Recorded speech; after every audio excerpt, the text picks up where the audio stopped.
Selamat datang di channel Novel Official. Sebelum kalian mendengarkan novel Pesona Pujaan Hati, jangan lupa like, share, and subscribe. Kalau tidak ku sentil jantung kalian. Hehehehe. Tanpa lama-lama lagi langsung saja kita masuk di alur cerita novelnya. Bab 4591. Saat Kathleen mendengar ini, dia langsung mengerti bahwa Marianne tidak menangis karena teleponnya jatuh. Jadi, dia berkata kepada Charlie, "Oh, Tuan Wade, kamu masih tidak memahami kami gadis-gadis. Gadis-gadis tidak sekuat anak laki-laki. Kamu tidak bisa hanya memberikan solusi. Kamu harus membantu menyelesaikannya langsung." Ada penjual aksesoris dan casing ponsel di pintu masuk mall di seberang jalan. "Cepat beli casing ponsel sesuai dengan gaya ponsel Nona Marianne." Begitu Charlie mendengar ini, dia berkata tanpa ragu, "Oke, kamu temani Nona Marianne. Aku akan membelinya." Setelah mengatakan itu, dia bangkit dan berlari keluar. Ketika Charlie berada jauh, Kathleen meraih tangan Marianne dan bertanya sambil tersenyum, "Kamu sudah tahu Tuan Wade sudah menikah?" "Tidak apa-apa, saya tahu itu." Marianne gemetar, menatap Kathleen, sedikit mengangguk, dan berkata dengan sedih, "Dia tidak pernah memberitahu saya sebelumnya." Kathleen bertanya, "Bagaimana kalau dia memberitahumu? Kalau dia memberitahumu, kamu tidak jatuh cinta padanya?" Meskipun suara Marianne tercekat, dia berkata dengan tegas, "Kalau dia memberitahu sebelumnya, saya akan menjaga jarak sejak awal. Hal yang paling saya benci dalam hidup saya adalah menjadi pihak ketiga. Kalau saya mencintainya, saya akan menjaga jarak, tidak akan pernah dekat dengannya." Kathleen berkata sambil tersenyum, "Kamu terlalu banyak berpikir. Kamu sangat polos dan imut. Bagaimana kamu bisa menjadi pihak ketiga?" Marianne bertanya dengan tidak jelas. "Dia sudah menikah. Kalau saya sangat dekat dengannya, bukankah itu pihak ketiga?" Kathleen menatapnya dan bertanya sambil tersenyum, "Kamu baru bertemu dengannya, dan kamu pihak ketiga. Lalu bagaimana dengan aku?" Marianne sedikit tercengang, dan bertanya padanya, "Nona Fox, kamu, apa maksudmu?" Kathleen tersenyum dan berkata, "Kalau berdasarkan siapa yang lebih dulu, saya harus berada di depan kamu. Kalau saya orang ketiga, ini berarti kamu orang keempat." Setelah mengatakan itu, Kathleen menertawakan dirinya sendiri dan berkata, "Sayang sekali bahkan saya tidak dapat menempati peringkat ketiga. Saya mungkin orang ketujuh atau ke-8, atau ke-10, ke-11, 12, 13, 14, atau 15. Marianne bertanya tercengang, "Nona Fox, kamu juga menyukai Tuan Wade?" Kathleen cemberut dan berkata dengan sungguh-sungguh, "Lebih dari sekadar menyukainya. Aku sangat mencintainya." "Oke." Setelah itu, Kathleen menambahkan, "Kalau saya tidak mencintainya, mengapa saya terbang jauh-jauh dari Amerika kemari? Saya baru saja mengambil alih keluarga Fox, dan saya harus mempelajari banyak hal. Setiap hari saya harus menemui pemimpin bisnis yang berbeda, membaca laporan keuangan perusahaan yang berbeda, dan mengatur rencana pengembangan perusahaan yang berbeda. Saya meninggalkan banyak hal penting dan datang ke Hong Kong untuk menemaninya makan di warung pinggir jalan. Bukankah itu karena aku ingin menemuinya?" Marianne tidak bisa ditolong oleh Kathleen. Dia belum pernah melihat gadis yang begitu jujur, apalagi gadis yang berpikiran terbuka. Dia tidak bisa menahan diri untuk bertanya, "Tapi kamu tahu dia sudah menikah?" Mendengar ini, Kathleen berkata dengan sangat serius, "Apakah dia menikah atau belum? Itu urusannya. Apakah aku mencintainya atau tidak, itu urusanku. Selain itu, jika cinta sejati benar-benar datang, dapatkah pernikahan menghentikannya?" Bab 4592. Marianne terperangah oleh kata-kata Kathleen. Dia benar-benar tidak pernah berpikir bahwa Kathleen, sebagai pemimpin seluruh keluarga Fox, bisa jatuh cinta dengan pria yang sudah menikah dengan begitu tenang secara emosional. Selain itu, dari kata-katanya, tidak sulit untuk bahkan mendengar sedikit perasaan rendah hati. Dia mengagumi ketenangan Kathleen. Jika dibandingkan dengan Kathleen, dia merasa tertinggal 1000 mil. Namun, dia masih bingung dan bertanya, "Nona Fox, Charlie sudah menikah. Kamu sangat mencintainya. Apa kamu khawatir tidak akan ada hasil di masa depan?" Kathleen tersenyum dan berkata dengan acuh tak acuh, "Emosi tidak dapat dihentikan, seperti beberapa hal. Kamu dapat mengendalikan diri untuk tidak makan, tapi kamu tidak dapat mengendalikan diri untuk makan." Mengatakan itu, Kathleen menatapnya dan bercanda, "Ngomong-ngomong, Kamu juga tahu dia sudah menikah. Apa kamu bisa mengatur untuk tidak lagi memiliki perasaan baik padanya mulai sekarang? Kalau kamu bisa, tolong ajari aku juga. Marianne terkejut sesaat, lalu menundukkan kepalanya dan berkata dengan kesal, aku tidak bisa melakukannya. Ya, Kathleen mengangkat bahu. Karena kamu tidak bisa melakukannya, jangan keras pada dirimu sendiri. Kalau kamu menyukainya, kamu harus menyukainya dengan berani. Kalau kamu ingin bertemu dengannya, cobalah untuk menciptakan peluang sebanyak mungkin. Kalau kamu tidak ingin terlibat dalam pernikahan orang lain, jangan pernah biarkan dia tahu kalau kamu menyukainya. Berbicara tentang ini, Kathleen mengalihkan pembicaraan dan berkata dengan sedikit semangat di matanya. Kalau kamu berkeyakinan bahwa perasaanmu lebih penting daripada moralmu, kamu harus bekerja keras untuk kebahagiaanmu. Bahkan jika harus ikut campur dengan pernikahan orang lain, saya rasa tidak ada yang salah dengan itu. Semua orang hidup di dunia ini saat mereka datang ke dunia, pekerjaan, peluang, dan kekayaan. Semua dapat diperoleh dengan kemampuan mereka. Jadi mengapa mereka tidak bahagia? Marianne berseru. Tapi dia sudah menikah. Akan sangat tidak adil bagi istrinya jika ada orang lain ikut campur dalam pernikahannya. Kathleen menggelengkan kepalanya. Kalau kamu mencintainya, kamu harus menerapkan hukum alam dari survival of the fittest. Belum tentu yang datang lebih dulu yang akan mendapatkan orang tersebut. Setelah itu, Kathleen berkata lagi, saya akan bertanya padamu. Kalau kamu punya pacar tetapi jatuh cinta pada Charlie, apa yang akan kamu lakukan? Terus berpura-pura dan tidak ingin berpisah dari pacarmu, atau putus dengannya dan mengejar cinta sejatimu? Aku, Marianne tertegun, tidak tahu bagaimana menjawab untuk sementara waktu. Setelah berpikir berulang kali, dia menggigit bibir bawahnya dan berkata dengan serius, aku memilih yang terakhir. Setidaknya beri pacarku rasa hormat yang cukup. Hormat? Kathleen bertanya dengan heran. Apakah menurutmu, terhormat bagimu untuk terus bersama seseorang yang mencintaimu, dan berbaring di sampingnya setiap hari, sedangkan kamu memikirkan pria lain? Atau jika pacarmu jatuh cinta dengan wanita lain, dia berada di sampingmu setiap hari namun membayangkan wanita lain? Apakah kamu akan merasa bahwa ini adalah rasa hormat untukmu? Aku, menghadapi pertanyaan tajam Kathleen, Marianne bahkan lebih kehilangan kata-kata. Di satu sisi, dia merasa bahwa apa yang dikatakan Kathleen masuk akal. Tetapi di sisi lain, dia tidak bisa tidak memikirkan ibunya dan semua hal yang dilakukan oleh ayahnya dan Jenna. Melihatnya tertegun, Kathleen melanjutkan, Marianne, izinkan saya memberitahu kamu apa yang akan saya lakukan jika saya mengalami masalah seperti. Setelah jeda, Kathleen berkata dengan sungguh-sungguh, pertama-tama, jatuh cinta pada orang lain itu bukan hal menakutkan. Yang paling penting adalah jujur. Oleh karena itu, saya pasti akan mengaku terus terang kalau saya menyukai pria lain. Ini bukan hanya rasa hormat untuknya, tetapi juga rasa hormat untuk diri saya sendiri.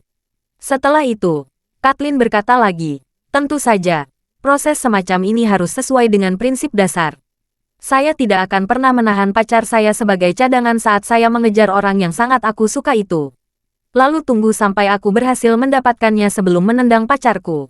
Kalau gagal akan berpura-pura tidak terjadi apa-apa dan kembali ke pacarku. Tapi aku akan berbicara dengan pacarku dan putus dengan dia sepenuhnya. Setelah itu, kejar orang itu. Jika pria itu sudah memiliki pacar, aku tidak akan merayunya dengan cara sembarangan. Aku akan mencoba yang terbaik untuk menunjukkan sisi terbaikku di depannya. Kalau aku bisa membuatnya jatuh cinta padaku, dan dia bersedia putus dengan pacarnya seperti yang saya lakukan secara terbuka dan jujur, dan kemudian bersama saya. Apa yang salah dengan saya? Bab 4593. Ya, itu adil Marianne mengulangi kata ini dengan lembut. Kemudian, seolah-olah dia telah menemukan sesuatu, dia berkata, Nona Fox, kamu benar, tidak ada yang salah dengan menyukai orang lain. Tapi yang paling penting adalah bersikap jujur. Kathleen mengangguk dan bertanya sambil tersenyum. Bagaimana? Apa kamu masih merasa bersalah sekarang? Marianne mengerutkan bibirnya dan berkata dengan lembut. Aku masih kesal, tapi sudah lebih baik sekarang. Kathleen menghela napas pelan dan berkata sambil tersenyum. Oh, kalau kamu masih merasa kesal dan tidak bisa mengendalikan rasa sukamu pada Charlie, kamu harus menyesuaikan mentalitasmu. Karena kamu memiliki banyak pesaing, dan mereka semua memiliki kekuatan yang berbeda. Itu tidak mudah. Saya bahkan tidak bisa mendapat peringkat di sini. Dengan mengatakan itu, Kathleen bertanya kepadanya, Apa kamu tahu Isu Shipping merupakan perusahaan patungan antara keluarga Ito di Jepang dan keluarga Schultz di Cina? Lalu mengapa Charlie yang menjadi bos terbesar? Marianne menggelengkan kepalanya dan bertanya dengan kosong. Mengapa? Kathleen berkata, karena Nanako Ito maju memegang 51% ekuitas Isu Shipping atas nama Charlie. Kamu pasti tahu tentang Nanako Ito, kan? Saya tahu. Marianne mengangguk. Nanako sangat terkenal saat dia berpartisipasi dalam kompetisi sanda. Dia adalah Yamato Nadeshiko yang diakui di seluruh Jepang. Kathleen tersenyum dan berkata, Yamato Nadeshiko yang diakui di seluruh Jepang ini sebenarnya menjadi salah satu pesaing kita. Ah, Marianne berseru tanpa sadar. Dia juga menyukai Charlie. Lebih dari suka, Kathleen terkekeh. Harus dikatakan bahwa itu cinta mati. Kathleen melihat keterkejutan Marianne, dan terus tersenyum. Jangan kaget. Pemegang saham Isu Shipping lainnya adalah Sophie dari keluarga Schultz di Cina. Kamu tahu, saya tahu. Mata Marianne melebar. Nona Fox, kamu mau memberitahu saya bahwa Sophie juga menyukai Charlie? Kathleen berkata dengan senyum menakutkan. Sangat benar. Sophie dan saudara tirinya Rosalie sama-sama menyukai Charlie. Sekarang Rosalie adalah orangnya Charlie. Ah, Marianne berseru dengan ekspresi bingung. Charlie selingkuh dengan Rosalie. Kathleen menggelengkan kepalanya dan berkata, bukan itu maksudku. Rosalie anggota Istana Wanlong. Dia bawahan Charlie, bukan selingkuhan Charlie. Oh, Marianne menghela napas lega. Jadi itu yang kamu maksud. Lalu Marianne berkata dengan ekspresi aneh. Agak memalukan kedua saudara perempuan itu menyukai pria yang sama. Kathleen tersenyum dan berkata, saya tidak tahu apakah itu memalukan atau tidak. Bagaimanapun, saya yang termuda di keluarga Fox, dan sebagian besar saudara perempuan saya berusia lebih dari 40 tahun. Saya tidak memiliki kesempatan mengalami perasaan seperti dua saudara perempuan keluarga Schultz itu. Kathleen bertanya dengan sengaja, apa kamu tidak punya saudara perempuan? Apa kamu berani membiarkan dia bertemu dengan Charlie? Bab 4594. Lelucon Kathleen membuat Marianne panik, dan dengan cepat melambaikan tangannya. Aku tidak berani. Adikku masih kuliah. Kathleen tersenyum dan berkata, memang kamu tidak boleh jatuh cinta saat kuliah. Bukankah kamu juga seorang mahasiswi doktoral? Kamu belum lulus, kan? Marianne berkata dengan cepat. Aku tidak bermaksud begitu. Melihat penampilannya yang sempit, Kathleen berkata sambil tersenyum. Oke, kita abaikan dulu masalah adik perempuanmu. Aku bertanya lagi padamu. Apa kamu kenal Queen Golding? Bintang besar Queen Golding. Marianne tanpa sadar berkata, dia idolaku. Mengatakan itu, Marianne memikirkan sesuatu dan bertanya dengan ngeri. Queen juga menyukai Charlie. Kathleen mengangkat alisnya dan tersenyum. Queen berbeda dari kita. Queen dan Charlie memiliki kontrak pernikahan. Pada tahun-tahun awal, saat keduanya masih kecil, keluarga mereka menjodohkan mereka berdua. Queen telah mencari Charlie selama bertahun-tahun. Mereka baru bertemu kembali beberapa waktu lalu. Perasaan Queen pada Charlie tidak berkurang sama sekali. Setelah itu, Kathleen memandang Marianne dan bertanya, apa kamu tahu mengapa Queen ingin keluar dari industri hiburan? Marianne sudah pusing dan linglung oleh cerita Kathleen berturut-turut. Dia memandang Kathleen dengan putus asa dan bertanya, apakah karena ingin menikahi Charlie? Kathleen tersenyum dan berkata, tentu saja ya, kamu masih perlu memikirkannya. Marianne berkata, tapi Charlie sudah menikah. Kathleen tersenyum dan berkata, mereka berdua memiliki kontrak pernikahan selama lebih dari 20 tahun. Jadi menurutmu, siapa pihak ketiga antara Queen dan istri Charlie saat ini? Ini, Marianne merasa kekuatan komputasi otaknya tidak cukup. Proses yang terkait dengan Charlie di otaknya menjadi keadaan tidak responsif. Dia hanya bisa menggigit bibirnya erat-erat, minum dalam diam, dan setelah mengambil puluhan detik untuk menghidupkan kembali otaknya, dia bergumam dengan agak putus asa. Mengapa kamu memberitahu aku tentang ini? Aku merasa seperti pertama kalinya aku dihadapkan dengan masalah hubungan. Saya memilih kesulitan neraka. Kathleen tertawa dan berkata, tidak peduli seberapa sulitnya ini. Setidaknya ada banyak orang yang akan lulus level denganmu. Setelah itu, Kathleen menjadi serius lagi dan berkata, aku memberitahumu ini karena aku sangat berharap kamu bisa dewasa. Cinta adalah perang orang dewasa. Kalau kamu ingin berpartisipasi, kamu harus terlebih dahulu memiliki mentalitas orang dewasa. Hanya dengan memperbaiki mentalitasmu, kamu memenuhi syarat untuk berpartisipasi dalam perang. Marianne mengangguk ringan dan berkata dengan serius, saya mengerti, terima kasih. Nona Fox. Kathleen menyerahkan tisu padanya dan berkata sambil tersenyum. Cepat hapus air matamu. Charlie akan kembali sebentar lagi. Dia sangat pintar dalam segala hal, tetapi dia tidak terlalu pintar dalam hal emosi. Sejauh yang saya tahu, di antara begitu banyak pesaing, Nanako itulah yang benar-benar memberinya pencerahan. Nanako Ito, Marianne bertanya dengan heran. Maksudmu, Charlie menyukai Nanako? Kathleen mengangguk. Seharusnya begitu. Kalau tidak, dia tidak akan melakukan perjalanan khusus ke Kyoto untuk menyelamatkannya. Saat itu, Charlie hampir menembus langit di Tokyo untuk Nanako. Sambil menyeka air mata dari sudut matanya, Marianne bertanya dengan tidak dapat dijelaskan. Nona Fox, bagaimana kamu tahu banyak tentang Charlie? Apakah kalian sudah lama saling kenal? Bab 4595. Tidak juga, Kathleen berkata. Kami belum lama saling kenal, baru 1 atau 2 bulan. Marianne terkejut dan bertanya padanya, kamu hanya mengenal Charlie dalam 1 atau 2 bulan. Mengapa kamu bisa mengenalnya dengan baik? Kathleen tersenyum mencela diri sendiri dan berkata, siapa yang menyuruhku menjadi pintar? Aku harus menanyakan intinya. Tetapi semakin dalam aku menggali, semakin dalam aku mendapatkannya. Mengatakan itu, Kathleen tersenyum dan berkata, terkadang menjadi terlalu pintar bukanlah hal yang baik. Saat aku tahu dia menyukai Nanako, aku sama sepertimu dan sedih sepanjang hari. Marianne bahkan lebih bingung. Nona Fox, bagaimana kamu tahu? Kathleen tersenyum dan berkata, mari kita bernalar. Setelah itu, Kathleen berkata, pertama-tama, sejauh yang saya tahu, Nanako terluka parah saat kompetisi di Aorus Hill. Media mengatakan bahwa hidupnya dalam bahaya, dan bahkan jika dia selamat, dia harus terbaring di tempat tidur selama sisa hidupnya. Kedua, Charlie meninggalkan Cina ke Jepang tak lama setelah Nanako cedera. Sisi baiknya, dia pergi untuk mengakuisisi farmasi Kobayashi di Jepang. Tapi serangkaian insiden pembunuhan yang sangat serius terjadi di Tokyo.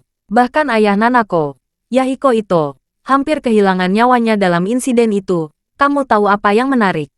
Marianne bertanya dengan tidak jelas. Apa itu? Kathleen berkata dengan serius. Sangat menarik bahwa begitu banyak orang dari beberapa keluarga besar di Jepang yang meninggal. Dan salah satu keluarga besar itu musnah. Yahiko Ito kakinya diamputasi karena terluka parah. Tapi setelah itu, Nanako yang terluka parah, sembuh secara ajaib. Dan dia maju untuk mengambil alih keluarga Ito. Coba tebak mengapa? Marianne menggelengkan kepalanya. Saya tidak bisa menebak. Apakah ini keajaiban medis? Kathleen tersenyum. Bagaimana bisa ada begitu banyak keajaiban medis? Orang yang benar-benar memiliki keajaiban medis adalah Charlie. Dia memiliki 2 ramuan obat yang tak ternilai. Satu disebut pil peremajaan dan yang lainnya disebut pil penyembuhan. Pil penyembuhan dapat menyembuhkan ratusan penyakit dan ribuan luka. Pil peremajaan bahkan lebih luar biasa. Dapat membuat seseorang 20 tahun lebih muda. Marianne bertanya dengan heran. Apa benar-benar ada obat ajaib seperti itu? Tentu saja. Kathleen berkata dengan serius, pil peremajaan tidak dapat dibeli seharga 300 miliar dolar AS. Meskipun pil penyembuhan kurang berharga, tetap saja sangat berharga bagi mereka yang membutuhkannya. Hanya ada satu kemungkinan Nanako bisa pulih secara ajaib, Charlie yang menyembuhkannya. Berbicara tentang ini, Kathleen berkata dengan iri di wajahnya, saya tidak tahu di mana Nanako. Tetapi saya tahu dia pasti sangat penting di hati Charlie. Selain kaget, Marianne tiba-tiba teringat sesuatu. Jadi, dia mengeluarkan pil yang diberikan Charlie dari tas tangannya. Dia menyerahkannya kepada Kathleen, dan bertanya, Nona Fox, menurut kamu obat apa ini? Melihat kotak kayu kecil di tangannya, Kathleen berseru kaget bagai disambar petir. Ini, apakah ini pil peremajaan? Nona Long, kamu, dari mana kamu mendapatkannya? Marianne berkata dengan jujur, saya datang ke sini untuk makan malam bersama Charlie. Dan kebetulan itu adalah hari ulang tahun saya di kalender lunar. Saya hanya iseng berbicara dengan Charlie dan memintanya memberi saya hadiah ulang tahun. Dia mengeluarkan pil ini dan memberikan pada saya. Dia meminta saya menyimpannya dengan baik. Dan kalau saya sakit parah atau terluka parah, saya bisa mengeluarkannya dan memakannya. Kathleen tertegun untuk waktu yang lama. Dan tiba-tiba berkata, jadi, ini seharusnya pil penyembuhan. Saat dia mengatakan itu, dia menatap mata Marianne dan berkata dengan ekspresi yang sangat rumit. Nona Long, Charlie benar-benar peduli padamu. Kamu mungkin tidak tahu bahwa pil ini adalah sesuatu yang belum tentu orang lain bisa mendapatkannya. Saat kakek saya sedang sekarat, saya berlutut dan memohon padanya. Dan Charlie hanya memberikan setengahnya untuk kakek saya. Bab 4596. Marianne tidak pernah mengira hadiah ulang tahun yang diberikan Charlie dengan santai ternyata sangat mahal. Itu sangat mahal sehingga bahkan lelaki tua dari keluarga Fox hanya mendapat setengahnya dari Charlie. Memikirkan hal ini, dia tiba-tiba memiliki perasaan campur aduk di hatinya. Pada saat ini, ada kegembiraan seperti gadis di hatinya. Dan ada juga rasa takut tidak pantas mendapatkan sesuatu yang sangat berharga. Namun, dia tidak berpikir bahwa kalimat Kathleen berikutnya akan membuatnya terdiam. Dia melihat Kathleen berjuang untuk waktu yang lama, memandang Marianne, dan bertanya dengan sangat serius. Nona Long, apa kamu berencana menjual pil penyembuhan ini? Kalau ingin menjualnya, saya bersedia membayar 10 miliar dolar AS dolar. Hanya sedikit orang yang tahu nilai sebenarnya dari pil peremajaan dan pil penyembuhan. Tak perlu dikatakan, pil peremajaan adalah obat ajaib yang dapat dijual seharga 300 miliar dolar AS.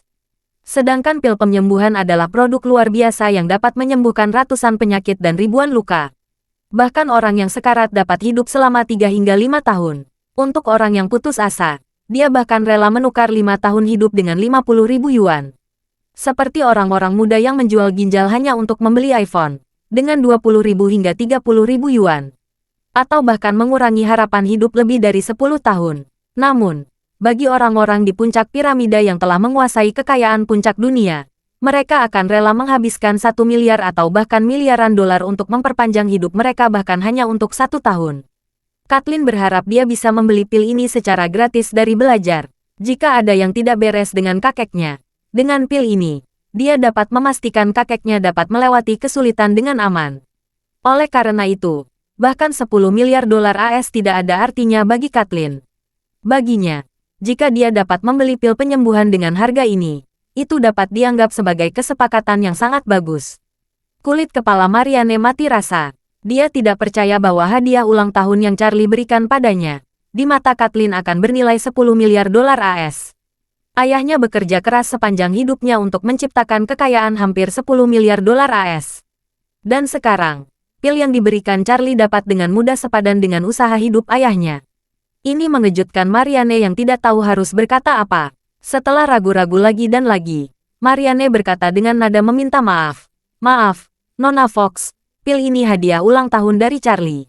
Saya ingin menyimpannya dengan baik. Saya harap kamu mengerti. Kathleen sedikit terpana, tetapi dia dengan cepat bereaksi, tersenyum sedikit, mengangguk dan berkata, tidak apa-apa, tidak masalah.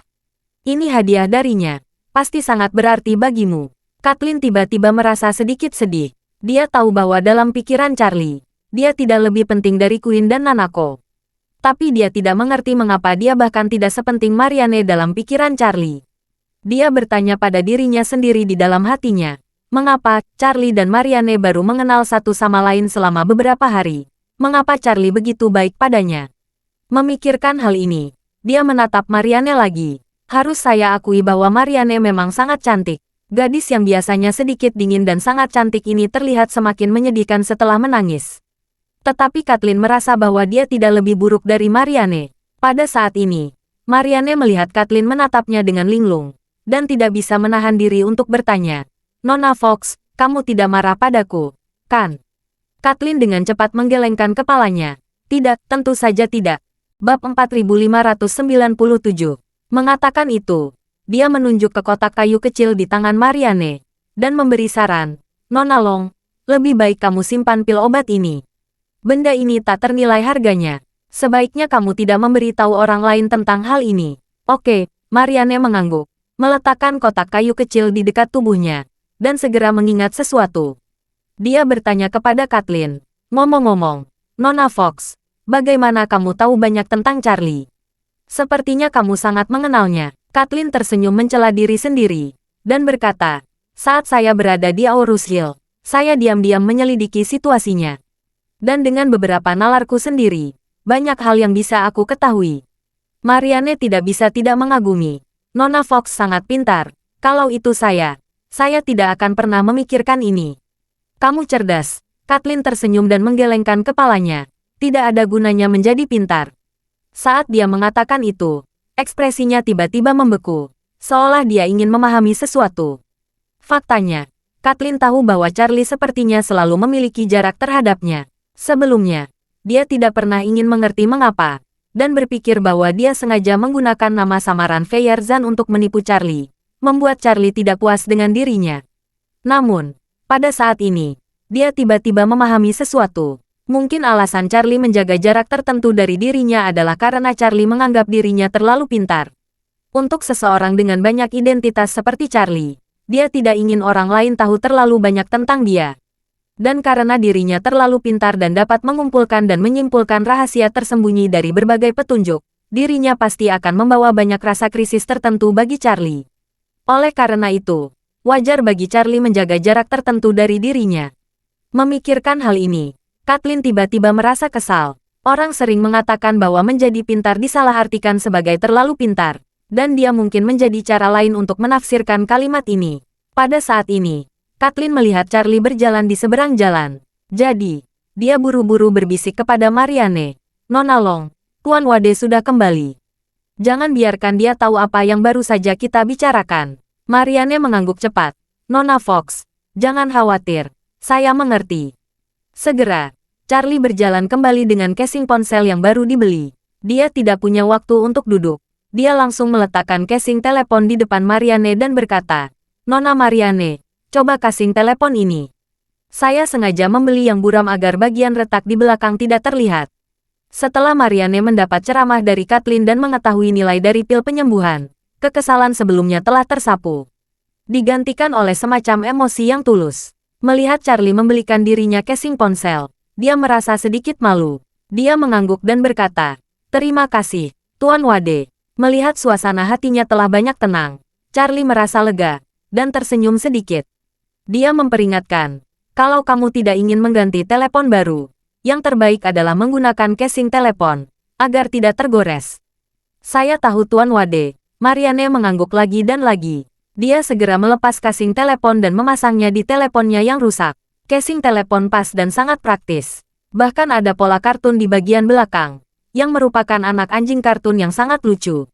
Marianne sepertinya sangat menyukai casing ponsel ini. Dia memainkannya berulang kali di tangannya, dan suasana hatinya langsung meningkat pesat. Kathleen, yang berada di samping, melihat senyum Marianne seperti anak kecil. Dia tidak bisa menahan perasaan iri di hatinya. Namun, ketika dia berpikir bahwa dia sama sekali bukan kepribadian yang lembut, dia tidak bisa menahan diri untuk berpikir di dalam hatinya. Saya tidak mungkin bisa menjadi seperti Marianne yang bisa membuat Charlie ingin menjaganya. Kalau begitu, lebih baik membuat diriku lebih kuat dan menemaninya dengan cara lain. Bab 4598. Charlie membeli casing ponsel, dan episode ponsel terjatuh sudah berakhir. Dan Charlie masih tidak mengerti mengapa Marianne menangis. Pada saat ini, para pedagang di jalan makanan ringan menunjukkan keramahan mereka. Memenuhi meja dengan semua jenis makanan ringan yang lezat. Mereka bertiga melupakan kejadian itu, dan mengobrol sambil makan. Di tengah makan, Marianne menatap Charlie dan bertanya, "Tuan Wade, kapan kamu kembali?" Charlie berkata dengan santai, "Besok malam. Aku tidak tahu apakah ayahmu sudah menyelesaikan pembelian villa di sebelah. Kalau sudah, setelah keluarga Paman Janus pindah besok, saya bisa kembali." Marianne merasa sedikit kecewa dan mau tidak mau bertanya kepadanya, "Tuan Wade tidak berencana menghabiskan beberapa hari lagi di Hong Kong?" "Tidak." Charlie tersenyum sedikit dan berkata, "Istriku menungguku di Amerika. Aku tidak bisa berlama-lama di sini." Karena dia telah menerima kenyataan bahwa Charlie memiliki seorang istri, ekspresi Marianne tidak memiliki terlalu banyak gelombang. Dia hanya mengangguk ringan dan bertanya kepada Charlie, "Tuan Wade kembali ke Amerika? Saya pikir kamu berasal dari daratan." Charlie tersenyum dan berkata, "Saya memang dari daratan. Sestri saya ke Amerika untuk mengikuti sesi pelatihan. Saya menemaninya. Saya akan kembali ke daratan setelah pelatihan selesai." Marianne mengangguk dan tampak berpikir sejenak, lalu bertanya pada Kathleen, "Nona Fox juga kembali bersama Tuan Wade?" "Ya." Kathleen mengangguk dan berkata, "Tuan Wade dan saya akan naik pesawat bersama." Marianne sedikit mengangguk. Pertanyaan yang dia pikirkan telah diputuskan pada saat ini. Dia tersenyum sedikit dan berkata dengan lembut, "Kalau begitu, saya berharap perjalanan kalian aman. Kalau punya waktu datang ke Hong Kong, kamu harus menghubungi saya sesegera mungkin." Charlie dan Kathleen setuju, tetapi Charlie tahu bahwa jika dia tidak ada urusan, dia tidak akan datang ke Hong Kong lagi. Bagi Marianne, seorang gadis yang pengalaman hidupnya agak bergema dengannya, Charlie sebenarnya memberikan kesan yang baik di hatinya. Namun, alam bawah sadar Charlie juga sangat jelas bahwa dia sekarang berutang lebih dari satu hutang bunga persik. Queen, Jasmine, Nanako, gadis-gadis ini semuanya telah mengungkapkan perasaan mereka kepadanya dengan sangat jelas. Menghadapi gadis-gadis ini, dia harus menjaga jarak satu sama lain. Ambil Kathleen sebagai contoh, kalau dia tidak membutuhkan bantuannya, dia tidak akan menghubunginya. Adapun Marianne, Charlie hanya berharap dia bisa menjalani kehidupan yang baik di masa depan. Dan dia sudah membantunya menjaga Food Street ini yang sangat penting baginya. Juga sudah memberikannya pil penyembuhan yang bisa menyelamatkan hidup pada saat yang kritis. Setelah makan, melihat bahwa itu sudah pukul 9 malam, Charlie berkata kepada Marianne, "Sudah larut. Nona Marianne harus kembali untuk beristirahat lebih awal." Marianne mengangguk dan bertanya kepadanya dan Kathleen, "Bagaimana Tuan Wade dan Nona Fox kembali ke hotel? Apa kalian ingin saya mengantar?" Kathleen tersenyum dan berkata, "Saya mengemudikan mobil. Saya akan membawa Tuan Wade kembali." Marianne mengangguk ringan, dan berkata kepada Charlie dengan sedikit enggan, "Tuan Wade, saya beristirahat di rumah besok. Kalau kamu pergi ke upacara pindah rumah baru Paman Janus, kamu bisa menemui saya." "Oke," Charlie setuju dan berkata, "Kalau begitu hubungi aku besok." Setelah itu, ketiganya meninggalkan jalan makanan ringan dan datang ke tempat parkir. Charlie duduk di Rolls-Royce yang dikendarai Kathleen, sementara Marianne duduk di Teslanya. Bab 4599. Setelah mengucapkan selamat tinggal, Kathleen mengendarai mobil keluar dari tempat parkir. Sedangkan Marianne tidak tergesa-gesa pergi. Dia menyalakan ponselnya dan memasukkan baris di mesin pencari Universitas di Aarhus Hill. Segera, mesin pencari menyajikan daftar semua universitas di Aarhus Hill. Marianne melihatnya. Di antaranya ada sekolah dengan kekuatan dan reputasi terbaik seperti Universitas Aarhus Hill. Jadi, dia membuka situs web resmi Universitas Aarhus Hill dan menemukan halaman rekrutmen di situs resmi. Dia membaca halaman pascasarjana kata demi kata, dan akhirnya melihat kategori rekrutmen yang sangat cocok untuknya. Kategori ini disebut pengenalan bakat tingkat tinggi. Ada dua jenis skema pengenalan bakat. Yang pertama adalah memperkenalkan sarjana terkenal yang memiliki reputasi tertentu di seluruh dunia. Persyaratannya sangat tinggi, dan Marianne yang belum lulus dengan gelar Ph.D. belum memenuhi persyaratan. Namun, tipe kedua dari rencana pengenalan bakat muda yang luar biasa segera mengejutkan Marianne. Dalam rencana pengenalan talenta muda berprestasi, syarat utamanya adalah memiliki gelar doktor dari universitas terkenal di dalam dan luar negeri, untuk memperoleh prestasi akademik tertentu di bidang profesionalnya. Marianne akan memasuki musim kelulusan, paling lama setengah bulan. Dia dapat menyelesaikan pertahanan terakhir dan berhasil mendapatkan gelar doktor. Marianne sedang belajar bahasa Cina. Tidak dapat dikatakan bahwa ada penelitian ilmiah, tetapi orang Cina juga memiliki banyak akademisi di bidang humaniora. Dan dia juga telah memperoleh beberapa prestasi akademik yang otoritatif. Oleh karena itu, dengan kondisi persyaratannya, rencana pengenalan bakat muda yang sangat baik telah terpenuhi sepenuhnya. Jadi, Marianne menuliskan alamat email aplikasi dari rencana pengenalan tanpa ragu-ragu. Ketika dia siap untuk pulang, dia segera mengisi bahan aplikasi untuk melihat apakah dia bisa memenangkan tempat. Jika memungkinkan, setelah lulus dengan gelar doktor, dia dapat langsung bekerja di Universitas Aarhus Hill. Dan dia sudah belajar dari percakapan dengan Kathleen barusan bahwa kota tempat Charlie tinggal di daratan adalah Aarhus Hill. Jadi, dengan cara ini, dia bisa tinggal di kota yang sama dengan Charlie di masa depan.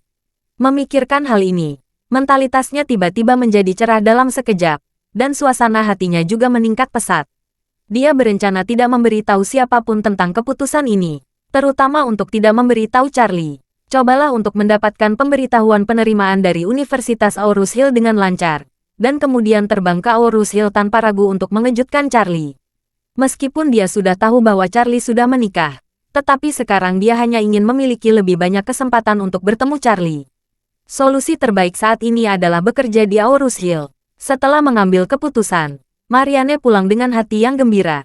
Pada saat yang sama, saat mengemudikan mobil, Kathleen berkata kepada Charlie, "Tuan Wade, apakah kamu memiliki sesuatu yang lain yang harus diselesaikan di Hong Kong?"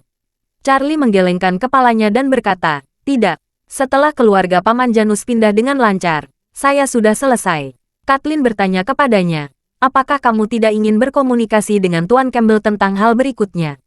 Kamu sudah bekerja sangat keras membantunya. Tentunya kamu berharap dia dapat digunakan di masa depan, kan? Charlie berkata dengan senyum tipis. Saya memang berpikir begitu sebelumnya. Tapi sekarang saya berubah pikiran. Paman Janus telah jauh dari rumah selama bertahun-tahun. Dan ada terlalu banyak penyesalan dalam hidupnya. Setelah akhirnya kembali, dia harus bersatu kembali dengan keluarganya. Adapun masa depan, ikuti saja arusnya. Bab 4600. Pada saat ini, rumah tua keluarga Campbell. Ini adalah rumah tua yang terletak di Sam Sui Po, Hong Kong. Area yang dapat digunakan sebenarnya hanya 30 meter persegi di tanah Hong Kong, di mana setiap inci tanah begitu berharga. Memiliki rumah lebih dari 30 meter persegi sudah lebih dari kebanyakan orang. Di Kowloon, kota bertembok, banyak keluarga yang terdiri dari 5 atau bahkan 8 orang berdesakan di ruang berukuran 10 meter persegi. Sebagai perbandingan, rumah keluarga Campbell di Sam Sui Po dianggap telah lolos dari predikat kumuh. Janus dibesarkan di sini ketika dia masih kecil. Kemudian ayahnya menghasilkan banyak uang dengan membuat angsa panggang. Keluarganya pindah ke pusat kota Hong Kong yang ramai. Kemudian, Janus menjadi manajer profesional terkenal di Hong Kong, membantu Sean menghasilkan banyak uang. Dia juga menghasilkan banyak uang. Rumah keluarga Campbell juga telah berubah dari sebuah bangunan di pusat kota menjadi townhouse yang berharga. Begitulah daratan menyebutnya. Ketika Janus meninggalkan Hong Kong, keluarganya kaya. Namun, karena dia menyinggung Sean, seluruh keluarganya merasakan akibatnya. Sangat sulit bagi adik-adiknya untuk mencari pekerjaan. Jangankan urusan cinta dan pernikahan, bisnis toko angsa juga anjlok. Selama bertahun-tahun, untuk menafkahi adik-adiknya untuk belajar, serta untuk merawat orang tua mereka dan mempertahankan keluarga mereka, townhouse keluarga Campbell telah lama dijual. Untungnya, ayah Janus orang yang sangat bernostalgia. Dia tidak menjual rumah tua ini. Keluarga itu tetap punya tempat tinggal. Kedua adik perempuan Janus, tanpa kecuali, menikah dengan pekerja migran Hong Kong. Alasannya adalah karena penduduk lokal Hong Kong tahu bahwa kakak mereka telah menyinggung Sean. Jadi tidak ada yang berani menikah dengan mereka. Dan adik Janus, Daryl masih beruntung. Pacarnya yang telah jatuh cinta selama bertahun-tahun selalu bersamanya. Saat ini, rumah tua ini dihuni oleh keluarga Daryl yang terdiri dari 3 orang dan wanita tua itu. Meskipun sudah sangat sesak, Daryl bisa memisahkan kamar untuk ibu tua, dan juga memasang AC jendela untuk ibu tua itu. Sehingga ibunya memiliki tempat tinggal. Namun, ketika Janus kembali, rumah sempit itu semakin sesak. Setelah mereka berziarah ke makam ayah Janus, mereka kembali ke rumah tua ini. Wanita tua itu berkata sedikit malu kepada Janus. Janus, rumahnya terlalu ramai. Kamu bisa menginap di hotel sebelah malam ini. Hotel itu dibuka oleh putra paman Lovelane, Chobi, yang juga teman masa kecilmu. Dia sering datang ke rumah untuk membantu selama bertahun-tahun, dan sering menanyakan kabarmu. Kamu bisa tinggal 1 malam. Besok, ibu akan meminta Daryl membeli tempat tidur susun dan ganti tempat tidur lama di kamar ibu. Nanti kamu bisa tinggal 1 kamar dengan ibu. Janus berkata, Bu, kamu tidak perlu khawatir. Beberapa hari ini saya akan menemani kamu di siang hari dan menginap hotel di malam hari. Setelah beberapa hari ini, saya akan mencari kerja. Wanita tua itu berkata dengan sedih. Kamu akhirnya kembali ke rumah setelah bertahun-tahun. Jangan khawatir tentang bekerja, istirahat saja dulu. Janus menjelaskan. Bu, Tuan Muda Wade telah banyak membantu saya.